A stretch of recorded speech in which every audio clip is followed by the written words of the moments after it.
On ne peut pas passer Parashat Tazri à Metzora sans parler du Lachon Hara.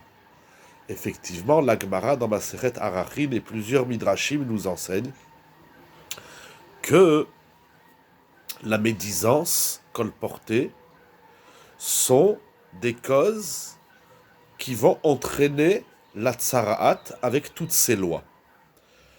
Au chapitre 13, verset 45, la paracha nous dit Tamé, Tamé, Ikra. C'est-à-dire que la personne qui est atteinte de tsaraat, elle doit annoncer à tout le monde qu'elle est atteinte de la tsaraat. Pourquoi dire à tout le monde qu'il a la tsaraat? La Gemara au traité Choulin d'Afaïnchet Hamoud Aleph nous dit que ainsi, c'est-à-dire en proclamant son impureté et sa tsaraat, il va appeler les gens pour que les gens prient pour lui et pour sa guérison. Que le Metzora demande à tout le monde de prier pour lui. Mais la question est bien connue et la question s'impose. Voilà que dans Bereshit, chapitre 21, verset 17, il est dit Vaishma Hashem et kol hanahar. Akadosh Baruch Hu a entendu la voix, la prière du jeune homme. Ce jeune homme, c'était Ishmaël. Et Rachid expliquait sur place qu'Akadosh Baruch Hu, il a écouté la prière de Ishmaël et non celle de sa mère Hagar, lorsqu'ils étaient dans le désert et qu'ils ont failli mourir par manque d'eau. Et Rachid explique, parce que la prière du malade est préférable, elle est adifa, elle est mieux, elle est préférable que la prière des autres. Alors si la prière du malade, de celui qui est dans le besoin, est mieux que la prière des autres, pourquoi le Metzora ne peut-il pas prier sur lui et il a besoin de la prière des autres? Explique le Chafetz Chaim. Étant donné que le Metzora, il a fauté par sa bouche, par le Lachon Hara, par les mauvaises choses qu'il dit, qu'il sort de sa bouche est devenue impure. Et puisque sa bouche est impure, il ne peut plus prier pour lui. Il faut qu'il aille demander aux autres de prier pour lui. Rabbi Yehuda Yediner raconte qu'un jour, une femme qui était atteinte d'une grave maladie est venue chez Rav Eliashiv alav Shalom. Et elle lui a dit, Rav, est-ce que vous pouvez me faire une prière?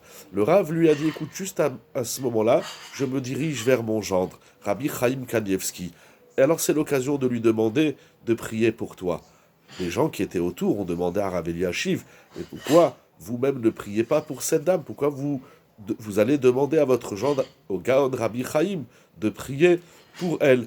Et le Rav Eliashiv a dit, celui qui garde sa bouche est pure. Celui qui garde sa bouche de dire du Lachon Hara, alors Akadosh Baruch Hu, il écoute ce qui sort de sa bouche. Il dit, mon gendre Rabbi Chaim Kanievski, il a, en plus de la Torah, il a cette puissance de la parole. Pourquoi? Parce qu'il fait attention à ce qui sort de sa bouche. Et il disait comme ça, Az Hashem Shomer et Apeshelo. Si tu gardes ta bouche, Akadosh Baruch Hu, il garde ta bouche. Shekol ma sheomer, itkayem. Que tout ce que tu vas dire va se réaliser. Il y a un chidouche extraordinaire, nous dit Rav Noy Gershal, à propos du Lachon Hara. Puisque s'il est interdit de médire, et il est interdit de dire du mal, parfois la chose est permise, elle est tolérée, et elle est même recommandée. C'est-à-dire que si une personne connaît d'une autre personne qui fait du mal, alors je n'ai pas le droit de dire que cette personne fait du mal aux autres. Mais si elle va s'apprêter à faire du mal, alors j'ai le devoir de dire à la victime, attention. Mais là, Rav Noy Gershal fait remarquer un point intéressant. Par exemple, quelqu'un vous a roulé dans une affaire. Alors vous n'avez pas le droit de le dire, de le diffuser. Tu sais, un tel, il m'a roulé.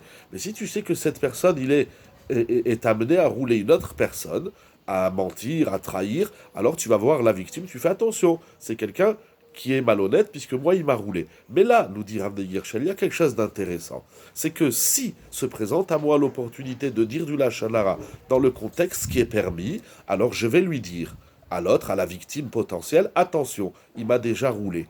Mais, en même temps, je n'ai pas le droit de me réjouir, de dire, ah, le moment est arrivé où je vais pouvoir l'éclater, où je vais pouvoir dire du mal sur lui. La chose est complètement interdite. Ah, alors je n'ai qu'à dire, ah, ben alors je dis rien, non plus. Tu es obligé de dire, tu es obligé d'avertir la victime potentielle et tu n'as pas le droit de te réjouir du Lachon Hara que tu es en train de faire par vengeance, etc. De même, celui qui écoute du Lachon Hara, c'est assourd d'écouter du Lachon Hara, mais tantôt la chose est permise. Mais Permettre d'écouter du Lachon Hara, ce n'est pas pour se réjouir du mal qu'on entend. Face à Kadosh Baruch Hu, que nous puissions garder notre bouche de sortir toutes sortes de saletés, afin qu'Akadosh Baruch Hu écoute nos prières et les réalise. Shabbat Shalom.